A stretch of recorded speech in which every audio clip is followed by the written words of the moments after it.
back into Weekend Joe, driven by Munganass St. Louis Acura, Munganass Alton Toyota here on ClaibsOnline.com. And there you see our next guest here on the show. Had him on a handful of times. Hey, look at how much we have upgraded the production value here. Yes. Thomas of the Post-Dispatch. What's up, JT?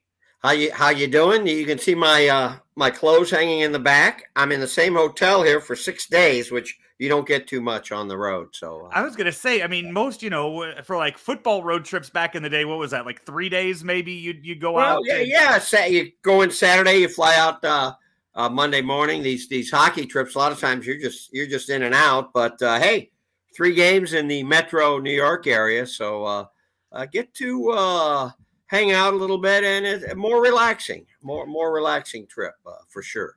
Does the so the Blues on Wednesday night they lost 5-3 to the Rangers, and then on Saturday they have the Islanders, and then on Sunday it's the Devils.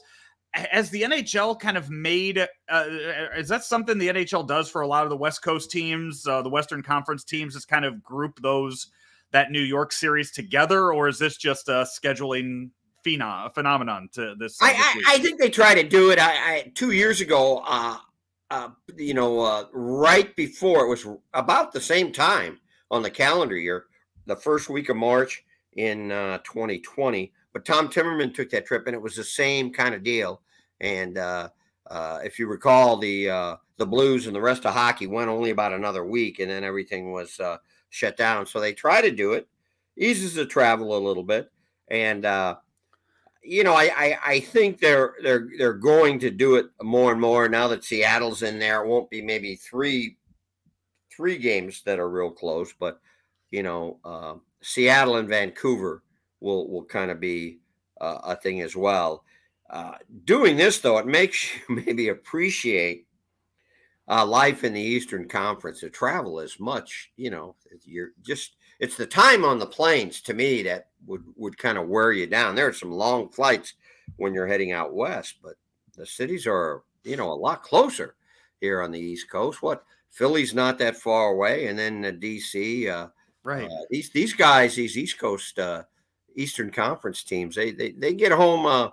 They get home in their beds pretty quick on some of these road trips. Yeah, that metropolitan that division that they have there, a lot of real close teams for that. JT, you're a lot different. I mean, you know the way Ben Boyd and I travel at Super Bowls and stuff, where we make the most out of everything. I feel like if I was there for 6 days, I'd have like 2 musical thrown into the mix. I'd be going up to the Statue of Liberty and taking a tour of that and just finding ways to that. But no, you're a working man. You are there to inform the fans of what is going on with these St. Louis Blues. Well, JoJo, too, I'm older. I used to do all that. Now I'm old and boring, and it takes me a little while to do everything. But yeah, I try to get out every now and then. Plus, and I still enjoy travel. One of the best things about hockey has been getting to see some of the Western Canada cities, at least a little bit. But so I try to get out. But most of these towns, I've seen most of the highlights and been to them enough. I don't drink nearly as much as I used to, so but it's still it's great to be out and about. And my hotel is maybe 10-minute walk to the Garden, so just walking back and forth to the stadium. The Blues practice right on the Hudson River. What would that have been? Tuesday at Chelsea Piers, and the rink's on the second floor. Madison Square Garden was unavailable, so while they're skating, they could look out because it was second floor elevated. They could see the Hudson River, and it's an interesting place. The Piers, that's way back when the luxury liners of the early 1900s used to pull in there. That would be their terminal, and like the Lusitania dock there, the Carpathia, the ship that brought back the Titanic survivors. When it came back, that's where it docked. And for some reason in this complex, there's also some sound studios. So there's been like 25 movies that have, at least part of them have been filmed there. It just seems weird, a weird place to have a sound studio. A lot of the Law and Order franchise shows have been shot there. I don't know if you remember, you were probably just a pup then, but the old Spin City comedy with Michael J. Fox, yes. Deputy Mayor, the first 4 seasons of that. Yeah, Charlie Sheen took over for him. Yes. It was really Richard neat Kind, to be which there. one? Yeah, one of those two. Yes. Barry The Bostwick. Blues PR, because you could just walk right in there. I don't know what was going on.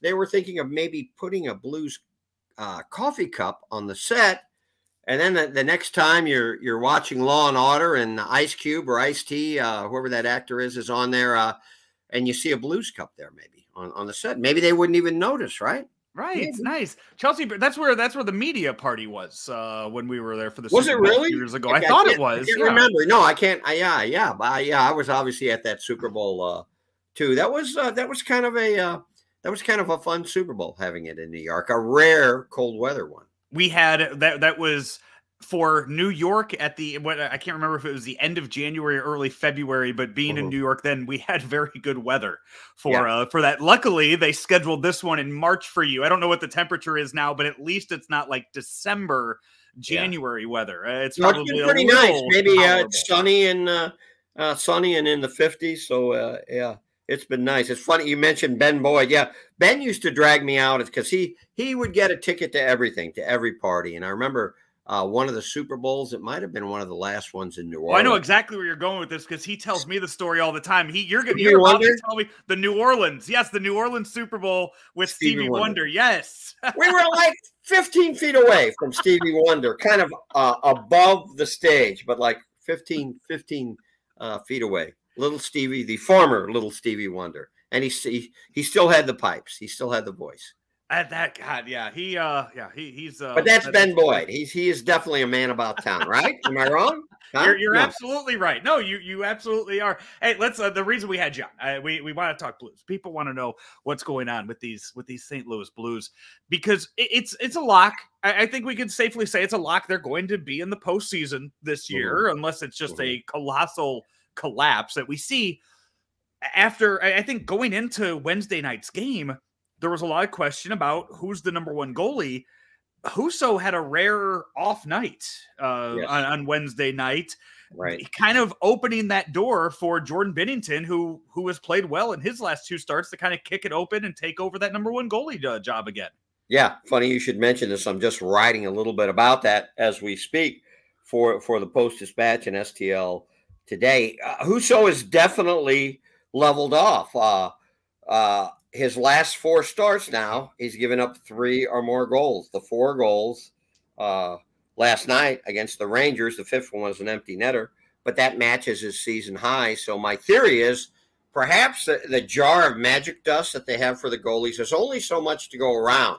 And if you give a little bit more to Binnington, who all of a sudden is hot, he's given up only 1 goal in 2 games. Maybe you have to take away some from Husso. But it's just, you're right. It's just further added maybe confusion to the goalie situation. I don't think Craig Berube's confused, but I think we're going to see a lot of both of them, at least on the near future.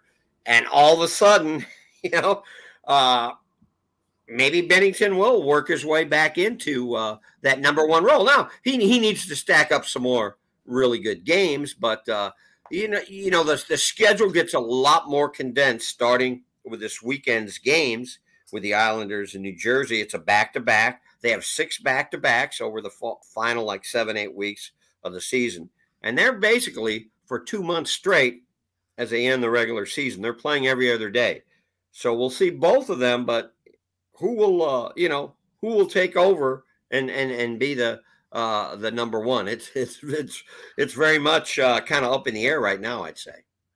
With the back-to-backs, it's going to make it a lot easier to play both guys a lot, giving them each their equal share. I think if you were to ask management who the number one is, the contracts and the money they're spending on Binnington probably makes him number one. But when you get to the postseason, I don't think salaries matter. That's all about the wins once you get there. So if game 1 is tomorrow. Let's say game 1 of the first round is tomorrow. Who's in goal for the Blues? Ooh. I think you start Binnington just because he's been through it all. He's taking you all the way to the cup. That's what I would do. But remember, Binnington made all 26 starts in the cup run, and then he started all the following couple years. He started all but, I want to say, what, 2 or 3? Didn't Jake Allen got a couple 3 starts against Vancouver in the Edmonton bubble? But will this be a playoff where we don't see strictly Binnington? Do they work in Husso? I mean, it could be. You got to remember, though, with Husso, he still hasn't played a ton of NHL hockey. He surprised me. You remember in January, they played in Vancouver, and Husso said afterwards it was his first NHL game in Canada.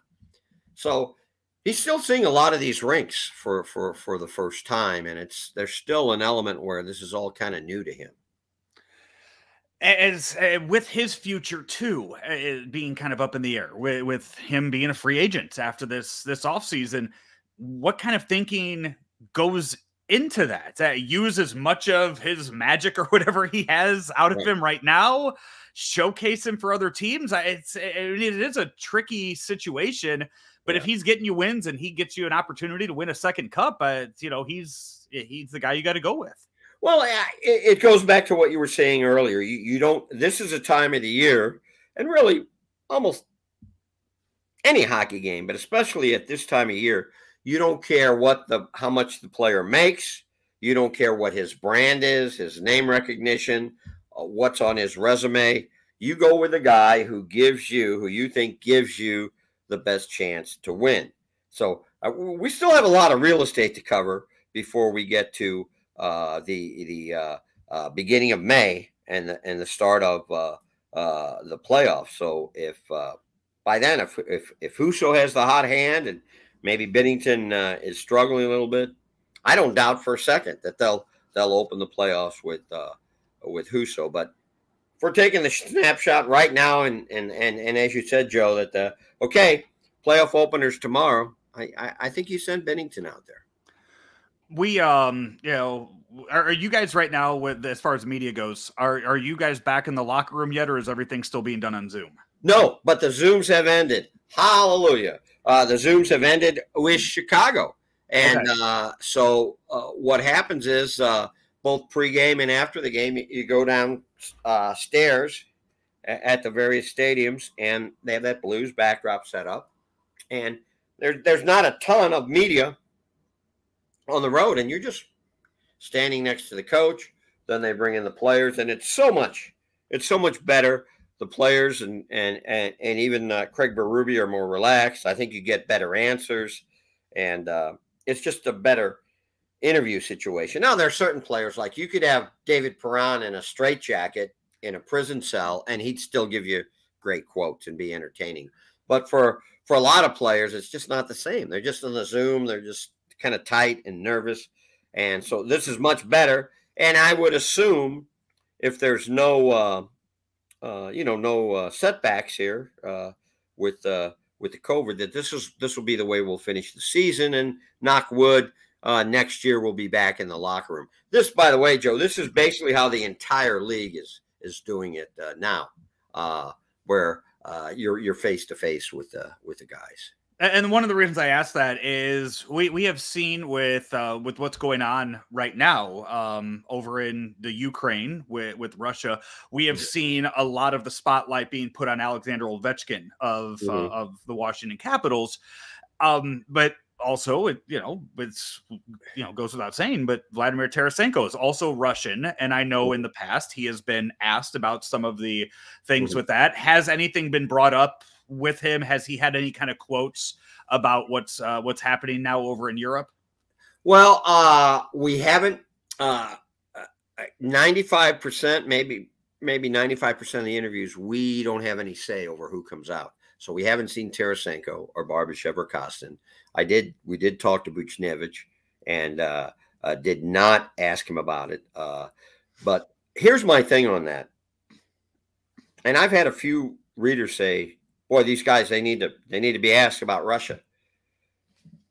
Where was this when there was an insurrection and Trump basically tried to overthrow an election and overthrow the government, basically? I didn't have anybody asking me, hey, why aren't you talking to the Americans on the team, what they think about it? Falk and it wasn't Brandon Saad wasn't with the team then, but Zach Sanford was. So I'm a little bit puzzled by the response here. Now, if Tarasenko or Barbashev or Kostin or Buchnevich, if they were pro-Putin, Ovechkin has campaigned for Putin. On his Instagram, he's got a picture with Putin. That's not the case with the Blues. Tarasenko told me after the White House visit that he's met Putin, but it was only with the remember the Sochi Olympics. What was that? 2014, and the Russian team met Putin, but they don't really know Putin. They're not actively campaigning, so I don't know. I don't feel an overwhelming need to ask them what they think. Just like what I ask Saad or Falk every time something happens with the U.S. Well, what did you think of the way Biden handled the withdrawal in Afghanistan or whatever? Again, if Tarasenko was kind of a known guy that campaigned for Putin or whatever. Now, if the Blues had a player who lived in the Ukraine, that would be different. But that's kind of how I feel about it. And I know some might disagree, but that's kind of how I look at it. I think that's a pretty fair assessment of how to handle that. And I think if, you ask another reporter, they might have a different view of how that goes. But if that's, it's good to have that out there. That's how you plan on handling that. So we are today, we're recording this right now, March 3rd. So we are 18 days away from the trade deadline for the NHL. What is I guess if you had to pick one glaring weakness that the Blues need to address at the trade deadline? I'm not asking you what you think they do. I'll ask that next. But if you had to pick one thing, what are the Blues? What do they need to address? Well, first off, I don't think they have a glaring weakness. But let's go back to the very beginning of the season. We all thought, okay, are they going to have enough in goaltending? Not so much with Binnington, although he was by his standards maybe just average last year. But Husso was very much an unknown. Backup goalie, unproven, and just the defense as a whole. And because their goals allowed went way up last year. But as we sit here now, and I haven't looked at the latest stats after giving up five goals, but this far into the season, you played 53 games, I guess. One game isn't going to change it that much, but the Blues were a top 5 team across the board in the 4 major statistical categories. Top 5 in power play, in some cases better. Top 5 in penalty kill. Top 5 in scoring, average goals per game. Top 5 in defense, average goals allowed. But, you still, and they definitely have enough defense to make the playoffs. But do they have enough defense to make a deep playoff run? And I still don't know if that's the case. So if you're looking for maybe one person, I would say, and I'm fine right now with the top 4, but on defense, Mikkola has evolved. Parayko's playing much better, and that Krug-Falk combo, that's got to be one of the best second pairs in the league, I think. But the third pairing, do you need like a 5th defenseman to throw in there? And I think that's the question. And some nights, personally, I think they're okay. After a night like last night, I wonder, do they need somebody as a 5th defenseman? And I think that's been a big part of the conversation with Doug Armstrong. And they had all the scouts and personnel people in this last little bit, little 3 days where the team was in for 3 days, but the entire scouting and personnel department were in for the better part of the week, just to talk about the organization and to talk about these things. Now, saying all that, it's going to be tough. For one, half the teams are right at the salary cap. So you have to trade kind of salary for salary or somehow do that. And Doug Armstrong brought up the point to me during the All-Star break. I did a pretty lengthy interview with him, and he said, because of these cap issues, you may need to make three-way trades where the third team is a team that has plenty of cap space and somehow they're involved. You give them something to absorb some of the cap space when you're making these trades. And he said those deals are very complicated to make. So they may not be able to make a trade. And if they do, it's going to be tough to make. Doug Armstrong always says he lets the team decide what he's going to do. If they show him, hey, we can do this just how we are, he'll stand pat. But we have what? I think maybe it's 8 games before the trade deadline. And so these will be very important. And also you're going to see more playoff teams among these 8 games. It's not going to necessarily be like this stretch that we're just coming out of where most of the teams are non-playoff teams. So I think there's still some things that could happen that will influence them one way or the other. The one name I know Claves brought up on our show this past Monday is a guy that you're going to see on Saturday afternoon with the New York Islanders. That is Zdeno Chara, 44 years old. We're not sure. I don't think he's said yet if this is his last season or not, but he's just on a 1-year deal with the Islanders under being paid less than $1 million. There too, yeah. The Islanders are not in a position right now to make the playoffs. Right, I believe, yeah. Like, they have a losing record. Their defense is still pretty good, but they're just not scoring. And remember, they started the season because their new building, which I'm going to see for the first time, was under construction. They played like their first 13 games on the road, so it's not exactly the optimal way to get off to a good start. Chara makes a lot of sense, and I didn't feel this way, say, last year at this time, just because I don't think the Blues want to take on a long-term contract, a contract with term. They've got a lot of money invested by their standards in 3 of their top 4 defensemen, in Falk, Krug, and Parayko. Plus, Chara, you don't want to get a guy like him that has 3 years left on his contract. But for the short term, just the very end of the regular season and then the playoffs, and for the amount of money, put him on your third pairing. If you'd be willing to do it, and I don't see how the cost would be that much, then do it. Now, I think one of the reasons he stayed east and is with the Islanders after all those years in Boston is because what we talked about at the top of the show, Joe, the travel. He didn't like the idea of these 4-hour trips to all the West Coast and the Rocky Mountain time zone. Would he be willing to do that in the short term with the Blues? But yeah, I think for just a very short term, that's intriguing. More intriguing now than a lot of the other stuff that's been thrown out there. And he's going to be 45 years old by the time the trade deadline gets here. So has yet to win a Stanley Cup in his career. I mean, at some point, yeah, you just say screw it for 3 months and say I'll travel wherever, and if it means finally getting to do that, right?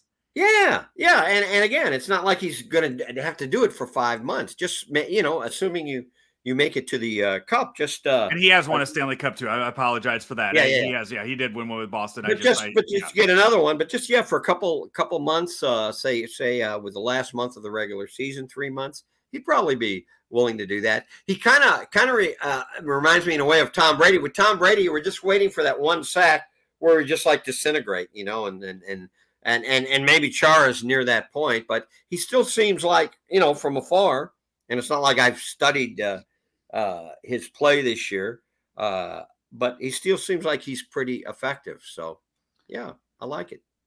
We'll see. Hey, less than 3 weeks away until that trade deadline for the NHL, and then you're getting right into it. I mean, you go straight from that trade deadline, boom, you're right into postseason talk for hockey. I mean, there is not a whole lot of time between the two and that too. Well, I mean, that's a big thing to have to figure out, like to gel with a team. I mean, usually you get the trade deadline more in the middle of the season, and you don't have that time to kind of see if it works. And if it doesn't, I mean, that could be disastrous for a team. Well, it's usually a month earlier. It's usually the third week of February. But keep in mind, too, the season's ending almost a month later, too. But it is still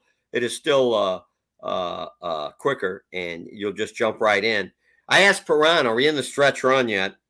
And he said, no, it's usually when you get to about game 60 or game 65, we're at game 53 for the Blues. So, if you're on a flight and you have the initial descent and then you have the final descent, I think we're at the initial descent now. Then you get to game 60, 65, then it's stretch run. So we're getting close. In a way, doesn't it seem like it's gone by fast? It seems like it's gone by really fast. Think of it another way, too. 53, by the end of this trip, the Blues will almost have played, they will have played 55 games. They will have played the equivalent of last season, which was 56 games. So, yeah, it's gone by quick. And, knock wood, they're in pretty good shape health-wise. Well, JT, what are you working on that we'll be reading about in the Post-Dispatch? Well, a little bit about the goalie situation. I'm also going to write about how Justin Falk, who we all thought was an offensive defenseman, has turned into a really good defensive defenseman, and how that has happened. So that's where we're at. All right. He is Jim Thomas with the St. Louis Post-Dispatch talking Blues hockey with us. JT, thanks so much. We'll catch up soon. Okay. If I get a Broadway show in, which I doubt, I'll give you a full review. Thank you very much. At Western Illinois University, limits are meant to be pushed. Because the best change happens when people think in new and unexpected ways. At WIU, you'll experience a world where your presence matters, where your ideas take flight, and your determination opens the door to possibility. At WIU, we create a world that's brand new.